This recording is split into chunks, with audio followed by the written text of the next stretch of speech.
जय हिंद साथियों, exam day पर आपका फिर से स्वागत है। तो आज देखेंगे हम जो आपकी जीके की क्लास चल रही थी जिसमें संविधान के ऐसे क्वेश्चन थे जो थोड़ा सिलेबस से हटके होते हैं और पूछे बार बार जाते हैं। ठीक है, तो उसका ही आज पार्ट 2 है, यानी कि पिछले 50 क्वेश्चन आपको पिछली वीडियो में मिल जाएंगे, उसकी लिंक डिस्क्रिप्शन बॉक्स में मिल जाएगी और ठीक है, वहां से आप उसको देख लेना जरूर इससे पहले। ठीक है, और आज देखेंगे हम 51 से आगे के क्वेश्चन। ठीक है, तो आपने अभी तक हमारे चैनल को सब्सक्राइब नहीं किया हो तो चैनल को सब्सक्राइब कर लें, वीडियो को लाइक कर लें, जिससे कि अगली इंपॉर्टेंट वीडियो आप पर समय पर पहुंच जाए। ठीक है, 51वां क्वेश्चन है, लोकसभा अध्यक्ष स्पीकर अपने कास्टिंग वोट का प्रयोग करते हैं केवल, यानी कि अगर जो मत बराबर हो रहे हैं तो लोकसभा अध्यक्ष अपना जो कास्टिंग वोट होता है उसको प्रयोग करता है। जब संसद के दोनों सदनों की संयुक्त बैठक में कोई विधेयक निर्दिष्ट रेफर किया जाता है तो उसे पारित किया जाता है, तो किसी उपस्थित और मत देने वाले सदस्यों के साधारण बहुमत से उसको विधेयक को जो है रेफर किया जाता है, निर्दिष्ट किया जाता है। ठीक है, अगला क्वेश्चन देखेंगे हम, लोकसभा के चुनाव के मामले में सामान्य वर्ग के उम्मीदवारों तथा अनुसूचित जनजाति के उम्मीदवारों द्वारा जमा की जाने वाली जमानत राशि कितनी है, यानी कि लोकसभा चुनाव की जमानत राशि कितनी है, तो 2500 रुपए है ये जनरल ओबीसी के लिए, और 12,500 रुपए हैं, यानी कि 25,000 हैं जनरल ओबीसी के लिए और 12,500 रुपए हैं एससी और एसटी के लिए। ठीक है, लोकसभा चुनाव में जमानत राशि, इसको आप अच्छे से याद कर लेंगे। इसके बाद है, आगे देखेंगे हम, संविधान के किस अनुच्छेद के अंतर्गत धन विधेयक को परिभाषित किया गया है, तो अनुच्छेद 110 के अंतर्गत आपका धन विधेयक आता है, यह आप सभी को पता होना चाहिए। ठीक है, लोकसभा की प्रथम यानी कि लोकसभा की बैठक को समाप्त की जा सकती है। लोकसभा की बैठक कब समाप्त की जाती है, स्थगन, सत्रावसान एवं विघटन द्वारा। ये लोकसभा की बैठक है उसको समाप्त करने की स्थितियां हैं। ठीक है, स्थगन, सत्रावसान, विघटन। इसके बाद है, एक वर्ष में लोकसभा के कम से कम कितने सत्र बुलाए जा सकते हैं, तो 2 बार बुलाया जा सकता है। ठीक है, लोकसभा सत्र। इसके बाद है, लोकसभा को उसके कार्यकाल की समाप्ति के पूर्व भंग किया जा सकता है, तो केवल राष्ट्रपति के द्वारा मंत्रिपरिषद की सलाह पर लोकसभा को भंग किया जा सकता है। आगे देखेंगे हम, लोकसभा चुनाव का कोई प्रत्याशी अपनी जमानत खो दे यदि उसे प्राप्त नहीं होता है, यानी कि अगर जमानत राशि खो रहा है वो, यानी कि जमानत हो रही है उसकी, जमानत जब्त जो कहते हैं चुनाव में, लोकसभा चुनाव में अगर वैध मतों का उसे 1/6 भाग अगर उसे मतों का नहीं मिल रहा है तो उसकी जमानत जब्त हो जाती है। ठीक है, ये आपको पता भी होगा, लोकसभा चुनाव में 1/6 वैध मतों का 1/6। लोकसभा के राज्यवार सीटों का आवंटन 1971 की जनगणना के आधार पर आधारित है, यानी कि यह निर्धारण किस वर्ष से यथावत रहेगा, यानी कि किस वर्ष तक ये यथावत रहेगा, तो 1971 की जनगणना पर जो सीटों का आवंटन है तो वो 2026 तक निश्चित रहेगा। ठीक है, इसके बाद है, किस संविधान संशोधन द्वारा सिंधी भाषा को 8वीं अनुसूची में शामिल किया गया है, तो 21वें संविधान संशोधन द्वारा सिंधी भाषा जो है उसको 8वीं अनुसूची में शामिल किया गया है। इसके बाद देखेंगे हम, अगला क्वेश्चन है, 71वें संविधान संशोधन द्वारा किन भाषाओं को 8वीं अनुसूची में जोड़ा गया था, तो आप इसको शॉर्ट ट्रिक भी है इसकी, नमक, नेपाली, मणिपुरी, कोंकणी, ये 3 भाषाएं 71वें संविधान संशोधन द्वारा 8वीं अनुसूची में जोड़ा गया था। ठीक है, भाषा से संबंधित अनुसूची 8वीं अनुसूची। इसके बाद है, संथाली, डोगरी, मैथिली, बोडो, ये 8वीं अनुसूची में कब शामिल की गई थी, 2004 में 92वें संविधान संशोधन द्वारा। ठीक है, इसके बाद है, राज्यसभा में सदस्यों की संख्या संबंधी प्रावधान संविधान के किस अनुसूची के तहत दिया गया है, तो 4थी अनुसूची के तहत जो है प्रावधान है कि संविधान की राज्यसभा के सदस्यों की संख्या का। ठीक है, वह संवैधानिक संशोधन जो मौलिक कर्तव्यों से संबंधित है, तो 42वां संविधान संशोधन 1976 के द्वारा वह आपका मौलिक कर्तव्यों से संबंधित है।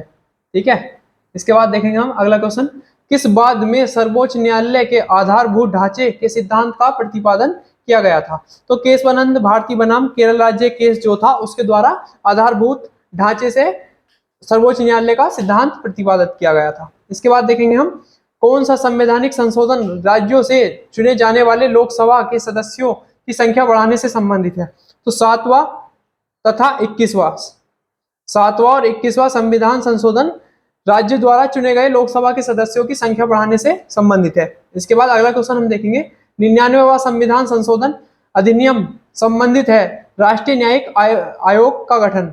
राष्ट्रीय न्यायिक आयोग का गठन जो है 99वें संविधान संशोधन अधिनियम से संबंधित है। इसके बाद है, संविधान संशोधन की प्रक्रिया का उपबंध किस अनुच्छेद में वर्णित है? अनुच्छेद 368 में। ठीक है, भाग कौन सा है इसका? 20। ठीक है, ये भी आपसे पूछ लिया जाता है बहुत बार एग्जामों में। ठीक है, इसके बाद अगला क्वेश्चन है, भारतीय संविधान में संशोधन के लिए विधेयक लाया जा सकता है? संसद के किसी भी सदन में यह विधेयक लाया जा सकता है। ठीक है, ये आपके वे क्वेश्चन हैं जो आपके बार बार एग्जाम में पूछे गए हैं। किसी ना किसी एग्जाम में आपको इनमें से 2 से 4 क्वेश्चन जरूर मिल जाएंगे। अगर पॉलिटी अगर उसमें आ रही है तो संविधान से आपके इसके क्वेश्चन जरूर मिलेंगे। तो ये 2-3 क्लास होंगी आपकी, ये ऐसी क्लास होंगी इसमें से भर भर के क्वेश्चन पूछे जाते हैं। ठीक है, तो ज्यादा से ज्यादा अपने दोस्तों में शेयर कीजिएगा, और आपने अभी तक हमारे चैनल को सब्सक्राइब नहीं किया हो तो चैनल को सब्सक्राइब कर लें, वीडियो को लाइक कर लें। ठीक है, अगला क्वेश्चन देखते हैं कि संविधान संशोधन द्वारा लघु संविधान कहा जाता है, यानी कि किस संविधान संशोधन को लघु संविधान कहा गया है? तो 42वें संविधान संशोधन 1976 को लघु संविधान कहा गया है। इसके बाद देखेंगे, भारत के संविधान का कौन सा एक ऐसा संशोधन जो है संशासित प्रदेश दिल्ली को दिल्ली राष्ट्रीय राजधानी क्षेत्र में संपरिवर्तित करता है? तो 69वां संविधान संशोधन दिल्ली राष्ट्रीय राजधानी क्षेत्र से संबंधित है। ठीक है, इसको याद कर लेंगे। इसके बाद है, संसद तथा राज्यों के विधानमंडलों की गणपूर्ति संबंधी नियमों में 42वें संविधान संशोधन 1976 जो किया गया था, किए गए प्रावधानों को जिस संशोधन द्वारा समाप्त किया गया था। तो कब किया गया था? 44वें संविधान संशोधन द्वारा। ठीक है, विधानमंडल की गणपूर्ति संबंधी नियमों को जो है संशोधित किया गया था। तो कब किया गया था? वो अगले संविधान संशोधन जो 44वां संविधान संशोधन था। ठीक है, उसके बाद देखेंगे हम कि संविधान संशोधन संघीय तथा राज्य व्यवस्थापिका का कार्यकाल पुनः 5 वर्ष कर दिया गया है। यानी कि किस संविधान संशोधन द्वारा संघीय तथा राज्य व्यवस्थापिका का कार्यकाल पुनः 5 वर्ष के लिए किया गया है? 44वें संविधान संशोधन द्वारा। इसके बाद देखेंगे हम वह संशोधन जिसके द्वारा यह अधिनियमित किया गया है कि राष्ट्रपति, उपराष्ट्रपति, लोकसभा अध्यक्ष तथा प्रधानमंत्री के निर्वाचन में न्यायालय चुनौती नहीं दिया जा सकता, यानी कि न्यायालय को चुनौती नहीं दी जा सकती है। तो 39वें संविधान संशोधन द्वारा। ठीक है, इसके बाद है कि संविधान संशोधन द्वारा लोकसभा तथा विधानसभाओं की अनुसूचित जनजाति के आरक्षण को 10 वर्ष के लिए बढ़ा दिया गया है। तो 104वें संविधान संशोधन द्वारा 2019 में यह 126वां संशोधन विधेयक है, यानी कि संविधान संशोधन द्वारा लोकसभा विधानसभा अनुसूचित जाति के आरक्षण को 10 साल बढ़ा दिया गया है। तो 104वें संविधान संशोधन अधिनियम 2019 द्वारा 126वां संविधान संशोधन ये विधेयक था। ठीक है, इसको 10 वर्ष के लिए आरक्षण को बढ़ा दिया गया है। ठीक है, आगे देखेंगे हम 103वें संविधान संशोधन 2019 द्वारा संविधान में कौन से नए अनुच्छेद जोड़े गए थे? अनुच्छेद 15 का 6 और 16 का 6 ये जोड़े गए थे। ठीक है, इनको आप याद कर लोगे।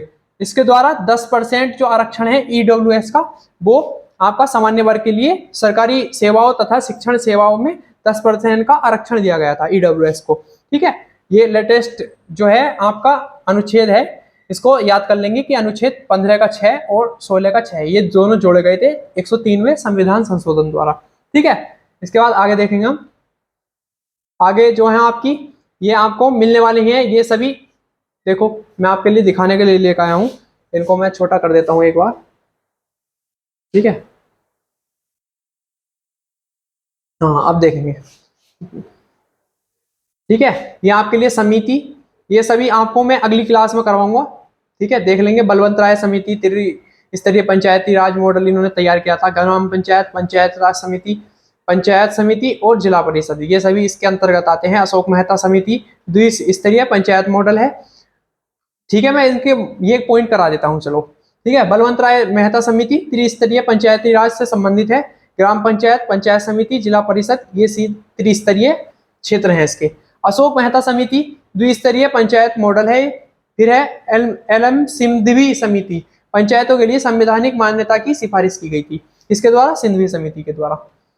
ठीक है, इसके बाद तारकुंड समिति तारकुंडे समिति, ये 61वें संविधान संशोधन, वयस्क मताधिकार की जो उम्र है 21 से 18 की गई थी। ठीक है। दिनेश गोस्वामी समिति, फोटो युक्त पहचान पत्र, ईवीएम का प्रयोग किया गया था। ठीक है, ये ईवीएम वाला ये लेटेस्ट क्वेश्चन है। ठीक है, इसको ध्यान रखेंगे। दिनेश गोस्वामी समिति, फोटो युक्त पहचान पत्र और ईवीएम का प्रयोग, दिनेश गोस्वामी समिति। बोहरा समिति, अपराध और राजनीतिक के बीच सांठगांठ की जांच। ठीक है।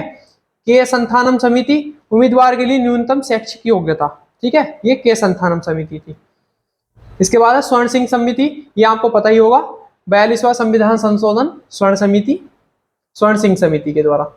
ठीक है। इसके बाद ये कुछ अनुच्छेद हैं, ये महत्वपूर्ण अनुच्छेद है। 69वां, जो इसको मैं थोड़ा बड़े कर देता हूं। ठीक है, हाँ, और थोड़ा बड़ा हो जाएगा तो और भी ठीक रहेगा। हाँ, अब देखेंगे 69वां संविधान, वो मतलब 69वां अनुच्छेद जो है आपका, ये संसद से, 80 राज्यसभा से, 81 लोकसभा से, यानी कि 69वें संविधान में, मतलब कि 69वें अनुच्छेद में क्या है आपका, संसद है। 80वें अनुच्छेद में राज्यसभा है, 81 में आपकी लोकसभा है, 85 में संसद के सत्र सत्रावसान एवं विघटन, 85 में, 86 में अभिभाषण है। ठीक है, 87 में विशेष अभिभाषण है, 89 में राज्यसभा का सभापति एवं उपसभापति, 93 लोकसभा अध्यक्ष तथा उपाध्यक्ष, 98 जो है आपका अनुच्छेद है, इसमें संसद का सचिवालय है। ये सभी आपके मोस्ट इंपोर्टेंट जो हैं आपके अनुच्छेद हैं। ठीक है, इसकी पीडीएफ जो है आपको मैं एक टेलीग्राम का ग्रुप आपका डिस्क्रिप्शन बॉक्स में डाल दूंगा, वहां से इसकी आप पीडीएफ ले सकते हैं। किसी को भी इसकी, यानी कि हमारी किसी भी क्लास की आपको पीडीएफ लेनी हो तो उस क्लास को आप शुरू करके और उसमें पीडीएफ लिखकर कमेंट कर देंगे। ठीक है, तो आपको हम पीडीएफ सेंड करवा देंगे और टेलीग्राम पे ही वो पीडीएफ मिलेगी। ठीक है, तो आपसे वहां से जाकर टेलीग्राम को भी ज्वाइन कर लेना। ठीक है, तो ये सभी आपके अनुच्छेद हैं, उनको देख लेना एक बार। ठीक है, आप स्क्रीनशॉट ले लेना और मैं छोटा कर दूं इसको, जिससे कि आप अच्छे से स्क्रीनशॉट ले लो। ठीक है, आप इसका स्क्रीनशॉट ले लेंगे। ये सभी आपके मोस्ट इंपोर्टेंट अनुच्छेद हैं।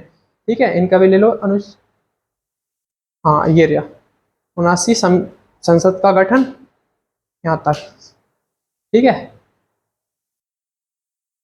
इन सभी का आप स्क्रीनशॉट भी ले सकते हो। तो फिर मिलते हैं आपको नेक्स्ट क्लास में, तब तक के लिए जय हिंद जय भारत। और आपने अभी तक हमारे चैनल को सब्सक्राइब नहीं किया हो तो चैनल को सब्सक्राइब कर लें, अपने दोस्तों में ज़्यादा से ज़्यादा शेयर करें। ठीक है, तो आपका प्रयास हमारे लिए हिम्मत का कार्य करता है। ठीक है, तो आप ऐसे ही हमारे साथ बने रहिएगा। मिलते हैं नेक्स्ट वीडियो में, तब तक के लिए धन्यवाद।